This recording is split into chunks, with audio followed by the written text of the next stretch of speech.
বছৰ 15 এইবাৰ বাজেটৰ এটা মুখ্য দিশ হৈছে যে মধ্যবিত্ত আৰু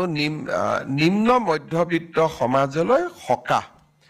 12 লাখ টকাৰ লৈকে আমাৰ কোনো ৰাইজে এতিয়াৰ পৰা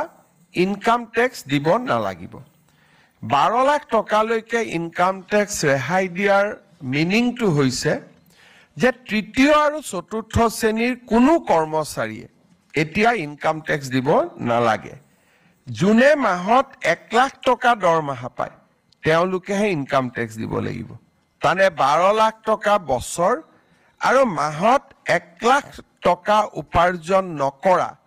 কোনো ব্যক্তি এইবাৰ আৰু আয়কৰ দিব নালাগে ইয়াৰ ফলত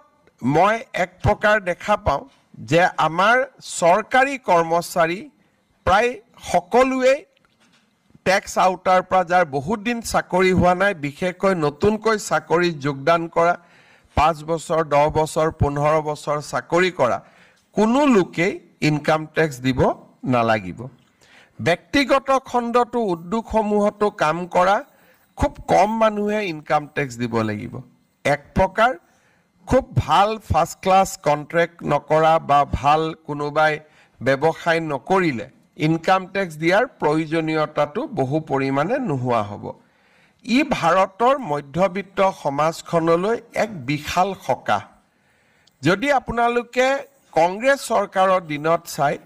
75 বছৰ বা 60 বছৰ তেওঁলোকে চৰকাৰ চলোৱাৰ পিছত ইয়াক 3 লাখ টকালৈকেহে লৈ যাব পাৰিছিল মোদী ডাঙৰীয়াই প্ৰথমতে 5 লাখ তাৰ পিছত 7 লাখ এতিয়া 12 লাখ টকালৈকে ইনকাম টেক্সৰ পৰা সাধাৰণ ৰাইজক ৰেহাই দি